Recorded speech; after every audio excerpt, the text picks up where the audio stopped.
MJF explaining himself started off AEW. Hi, how you doing? I am Unknown Emperor, bringing you this week's review of AEW Dynamite. I am one of the new up-and-coming wrestling review shows. I do appreciate you for tuning in. If you like what you see, you can always subscribe if you ain't subscribed already to help this empire grow. But without further ado, let's get into it. The aerial assassin Will Ospreay properly got us started on AEW Dynamite as he made his way to the ring. And he came out and he started to shoot at MJF because of what MJF did to Daniel Garcia and all the things that he explained on Collision this past week. He updated us a little bit on Daniel Garcia's health, letting us know he was still in bed without any feeling in his arm. So I do wish for a speedy recovery from Daniel Garcia. And he called MJF a prick. That was kind of the beginning of it. But he also let us know that ever since he came to AEW, MJF has kind of shown him that he didn't like him, and he knew the 3 reasons why, and he listed off them 3 reasons why. He said reason number 1, in the bidding war of 2024 did not go the way you wanted. Tony Khan chose to spend money elsewhere instead of spending money in somebody who burns down the company. 2, I have more talent in my left nut than you have in your whole entire body. And then 3, Will Ospreay represents everything in AEW that MJF thought he was. That's why MJF hates him. And then he makes the claim that the level of the devil is the ground floor, and he in the skybox. He at the top, the skyline. He at the top. There's levels to this shit, and Will Ospreay on a whole nother level. And he then challenged MJF to a fight. He stood tall. MJF music came on. But as Nigel McGuinness on commentary let us know that MJF was not here tonight, he showed up on that big screen letting us know why he didn't show up to Canada and Calgary. Yeah, I think that's what it was. Why he didn't show up. He said that all Will Ospreay is a flavor of the month, and he called him a toy monkey that the crowd is going to throw away whenever they get tired of him, like they tried to do to MJF himself.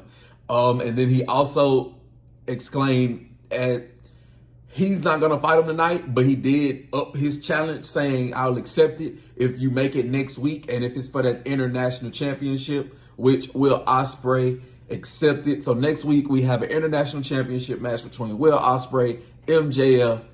It's gonna be nice. It's gonna be great. I don't know who essentially is going to win this match. It does have that level of jeopardy in there that you don't know which way it's going to go. So I know I'm going to have my eyes glued to the screen, ready for everything that's going to be happening next week.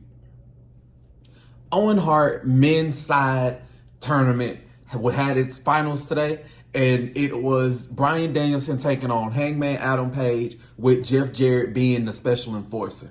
Now, when they came out, funny thing, Jeff Jarrett was looking at the heel side whenever Hangman Adam Page came out, but Hangman came out of the face side because I think in his mind, he ain't do nothing wrong and he's not doing anything wrong. So in his mind, he does not see himself as the heel. So, I mean, I guess it's justifiable, but I mean, he most definitely should be coming out of that heel tunnel.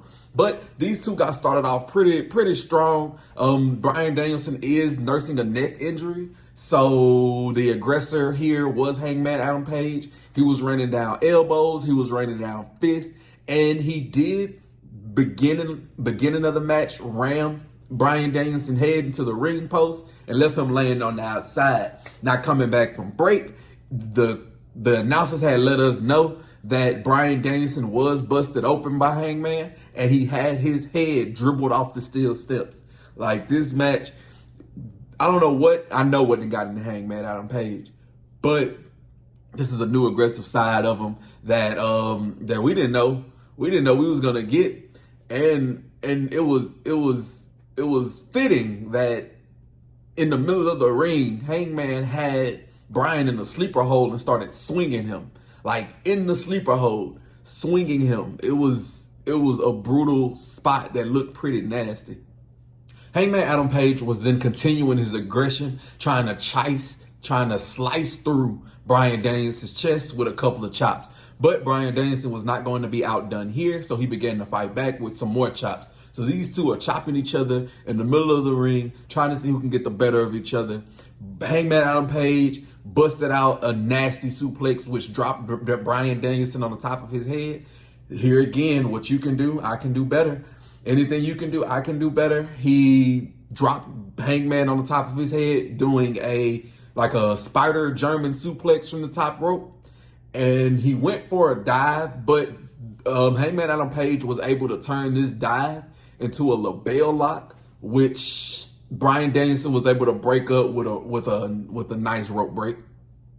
Hangman was then cheating. He ripped the turnbuckle off and smashed Bryan Danielson's head into it, which was already busted open. But the ref didn't see it. Jeff Jarrett on the outside didn't see it, so he got away with it. Then he was able to bust out a tombstone pile driver for the near fall. Bryan Danielson wanted to fight back and get a little bit of his momentum back, so he hit a springboard dive onto the outside on top of Hangman Page, and he was getting these yes kicks in, and then he got a little wibbly, wobbly, woozy type ordeal, so he went for his last powerful one. Hangman Adam Page was able to turn that into a pile driver on the outside, and he was going to do a little bit more damage, but Bryan Danielson started to get checked on by Jeff Jarrett and the medical staff on the outside. Referee started her 10 count. So before the count of 10, Bryan Danielson was able to jump back into the ring, but as soon as he got into the ring, the aggressor, Hangman Adam Page, started to rain down punches on this man like it was nobody's business. Hangman Adam Page was back on the attack, but he did not see the psycho knee from Bryan Danielson. He got hit with it, but Bryan Danielson was a little bit too tired to get on the cover. He got up. He went for a lariat. He missed. Bryan Danielson went for another psycho knee. He missed, but he hit the referee, knocked him out. And it was here that Hangman Adam Page grabbed his belt and began to choke Bryan Danielson. But Jeff Jarrett was on the outside. He slid into the ring and made sure that shit was not going down. He got pushed by Hangman Adam Page, but after he got pushed, he revealed that he had a ref shirt. So now he's the official referee. So he better not put his hands on Jeff Jarrett again, or he is going to get his ass disqualified. So he made that decision. He was angry, but he took that anger out on Bryan Danielson. He hit Bryan Danielson with a buckshot lariat to the back of the head. He hit him with a dead eye, and he also locked in the label lock. But it was here he's using the other person's finishing move, so obviously know how to get out of it. So Bryan Danielson was able to turn that label lock into a surprise roll-up. 1, 2, 3. Bryan Danielson is headed to All In to fight Swerve Strickland for that AEW World Heavyweight Champion. And after this, he was presented with the Owen Hart title belt and the Owen Hart Cup. And it was a nice feel good where he was standing in the middle of the ring. But then we got Swerve and Bryan Danielson had like a little stare off. Like to let you know it's real deal going down, locking in, it's up. But I'm very surprised because I thought Hangman was gonna keep going, but you gotta, it's all gonna make itself apparent later on in the night. As I stated, Swerve Strickland made his way down to the ring, and he was short, sweet, and to the point. One, he congratulated, Bryan Danielson for winning and facing him, but he said he got to get his get back. And he also said that he's the AEW champion, so that makes him the best in the world, in the words of Will Ospreay. 2, he says that he declined the offer from the Elite, and he is going to join Team AEW for Blood and Guts, which is going to be great. So he joins Mark Briscoe. And last but not least, he challenged Okada to a match. And then he said he was going to make it rain on him, and he called him a bitch and then walked off. So greatness. Next week, we get to have Okada versus Swerve Strickland. Another one of those matches to where you don't know. Like, I feel as though this is where Hangman gets involved. Maybe everybody gets involved in it, and we kind of figure out more who's going to be on Team AEW. I hope it's not the Acclaimed. Like I'm okay, but I hope it's not the Acclaimed. Like, I hope it's Mark Briscoe, Swerve Strickland. It's gonna be tough to figure out who on that AEW side. It's gonna be tough. Who do y'all think? But this was nice. Speaking of the Acclaim, they dropped a diss track or diss video for the Elite. Yay! I mean, I like the Acclaim. You know, I like them. It's just okay. Samoa Joe taking on the Learning Tree Chris Jericho, and the Stampede Street Fight was next. This match got started off by Samoa Joe punching Chris Jericho through a cowboy hat. Yeah, it was nasty, real mean. Punched him right through that shit.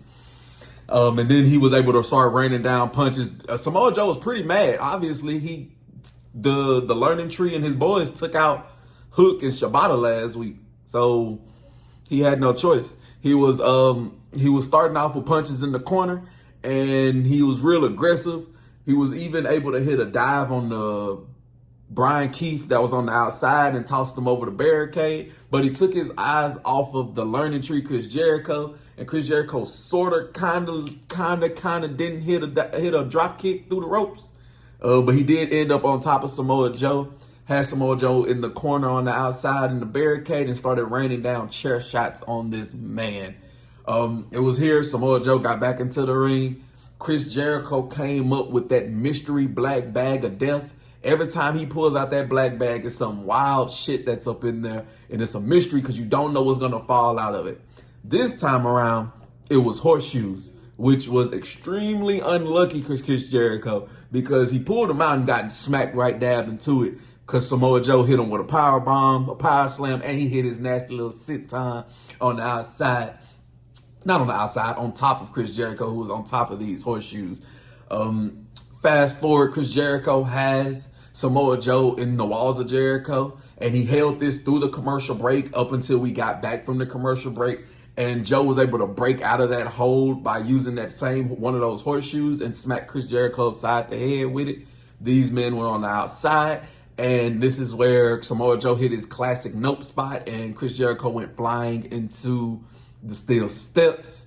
And this match really went to the outside, to the crowd. We even got Samoa Joe taking popcorn from a fan and throwing it in the Learning Tree's face. It was real. It was real nice. As they fought backstage, Chris Jericho grabbed a cup of coffee, a cup of hot coffee apparently, that was on the table and threw it into Samoa Joe's face. But this didn't faze Joe at all because whenever he tried to hit the Judas effect, Samoa Joe got him into the complete clutch. And it was here. Like I said, they were fighting backstage. Big Bill did not come out with Chris Jericho, but he just so happened to be in this room, in this spot for this specific moment. Like he knew that Chris Jericho was gonna work his way into this area. Like he was planted there. But he got out of complete clutch because Big Bill hit Samoa Joe in the back with a chair. So, and then this is where Brian Keith came out. So these three men are abusing Samoa Joe. He got hit with a choke slam on top of a forklift, and Chris Jericho drove that forklift through the wall, insinuating that he murdered Samoa Joe. But but Samoa Joe was taken out on a gurney through an ambulance, and Chris Jericho and them boys waved him goodbye. This feud is nice. I mean, it's okay. It's mid for the most part. I'm starting to grow on Chris Jericho's character. You know, if you've paid attention to some of my AEW reviews, I'd say I'd hate it. But I mean, it's starting to grow on me. Like I can tolerate it a little bit more. But we do need Hook and them to come back and get this dub so we can end this. I'm tired of this. I'm tired of this feud already. Fatal 4-way action was then next to determine who's going to fight for that international championship. And it was Pac taking on Claudio, taking on Kyle Fletcher, taking on Ishii. And this match, Fatal 4-way matches, is exactly how you would expect them to be. It was pure chaos from the get-go. Everybody fighting everybody. Claudio went for a big swing on the Pac, but Pac got out of it because Kyle Fletcher kicked Claudio in the face. Ishii had his turn to kind of reign free at this point. He was hitting German suplexes and belly to black suplexes on to everybody until he ran into Claudio. Claudio hit a suplex of his own, and then he went flying off over the top rope for like a spinning dive on the rest of the three competitors that was in this match. It was here that Ishii was getting jumped by the rest of the three competitors in the middle of the ring, but them jumping him helped him get his power up, and he swolled up, bowled up, got the rest of these three men off of his body, and then we had consecutive moves into the corner until we had Kyle and Ishii standing last, where Kyle was able to hit a tombstone pile driver. Tonight was a strong night for pile drivers, like tombstones and pile drivers, but I digress. He hit him with a tombstone for the 2 count. And again, fatal 4-way match, we had more and more chaos. Claudio Castagnoli was back in there. He was hitting the swing on the Kyle, and then he turned that into a sharpshooter. Pac saw this and was like, let me get in on this action. So he hit a dive on the Kyle Fletcher, who was in the sharpshooter. Then he got him in the brutalizer. So he's in the brutalizer and he's in the sharpshooter.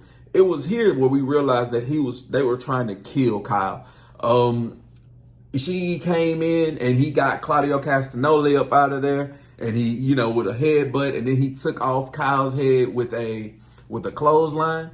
And he kicked out at 2, but he should have been left alone. Like, he should have just died right there. But he decided to kick out. He got hit with a neutralizer from Claudio. He got hit with a black arrow from Pac. And then he got hit with a brutalizer from Pac, and he ended up tapping out or giving up in the middle of that ring. And Pac is heading to Wembley to get his Wembley moment and fight for that international championship. You love to see it. This match was high paced, hard hitting, and it was very, very all over the place. So it was kind of tough to pinpoint stuff. Gave you the stuff, but it was nice. If you have a couple minutes, you can go see it. I feel as though you would enjoy it. And then we had three segments in quick succession of each other. First, Hangman Adam Page was ignoring Renee. He knocked on the Elite's door, and Okada wasn't going to listen to him at first until the EVPs came out. Matthew and Nicholas Jackson was like, hey, man, what you need? And he said, I'm in, or I got you, or something along those lines of, shit, I'm going to be a part of that squad because he wants to murder Swerve. So he's going to be a part of that squad in blood and guts and join the Elite so he can get his hands on Swerve because he did not win that Owen Hart championship. Next, we have Mercedes Moné come down to the ring for a celebration of her double championship since she wasn't able to do that last week.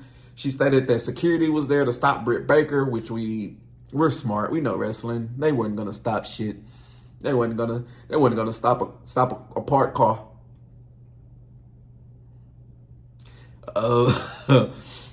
But she congratulated herself.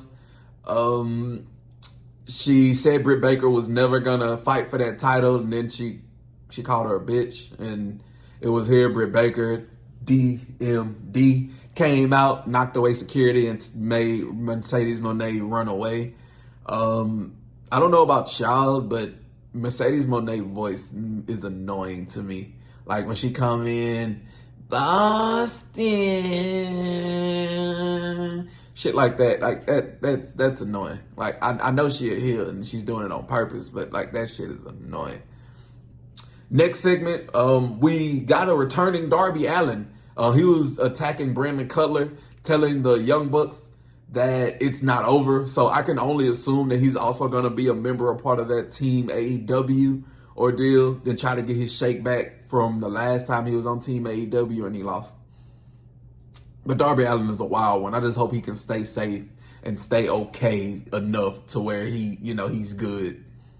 Finally, Mariah May, Willow Nightingale, chance to fight Toni Storm for her AEW women's championship. Owen Hart, cup on the line. Who will win? These two shook hands at the beginning of the match to show respect for each other. And you know how these matches go. Willow Nightingale power, Mariah May speed. They showcase that early and often with Willow Nightingale overpowering and bulldozing through Mariah May to start the match. But Mariah May was not above fighting back. And she used her speed. She was able to get a nice little drop kick and hit a nice little Hurricane Rana to get this match nice and started. And then these two traded offensive flurries. First, Mariah May, she fired back with a super drop kick, and she was able to hit a Sweet Chick Music and a DDT for the near fall. It was now Willow's turn. She was able to hit the splash into the corner. She hit a nasty spine buster for the near fall. And then she was able to turn a Shining Wizard into a Fisherman Suplex for the near fall. So this match is two women fighting hard, doing a lot of wrestling tennis to see who's going to come out on top for the Owen Hart tournament. And then a man in the hoodie came up and distracted Willow Nightingale. We thought it was just some random person. But after Chris Statlander hit Willow with a big boot, we were revealed that it was Stokely, Mr. Stokely. And they got one over on Willow Nightingale yet again. But this didn't essentially hinder her momentum. It just kind of put her damage down a little bit. She was still able to hit a cannonball, and then she was able to get the slam on Mariah.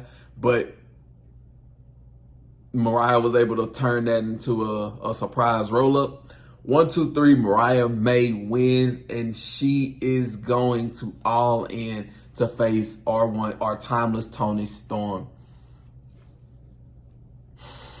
This is where I get to the sad news. This is where I get to the heartbreak. This is where I get to all the bad things that occurred to me on yesterday's AEW. Toni Storm was celebrating with Mariah May. Toni Storm was so happy. They were skipping to the belt that they get when they win. And it was here Mariah May showed her true fucking colors, and that nice young lady grabbed that title belt and went upside Toni Storm's head, busted my baby open.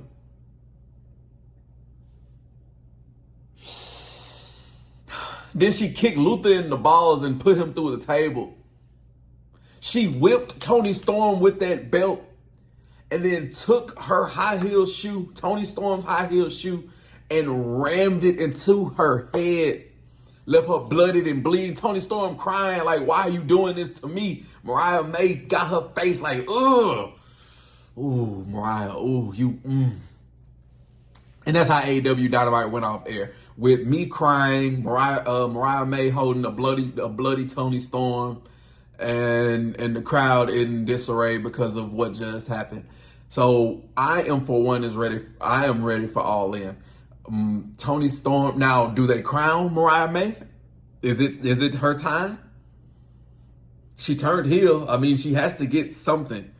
So is it her time? So we stay tuned for the storytelling to see what's gonna go down. I do appreciate y'all for tuning in. You just let me know what you thought about AEW. You give me your card prediction for All In, and you let me know what feud what match are you looking most forward to.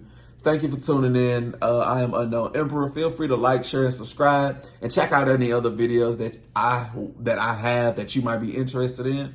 And share with everybody: your mom, your sister, your dad, your brother, aunt, uncles, nephew, nieces, grandma, grandpa, cousins, everything.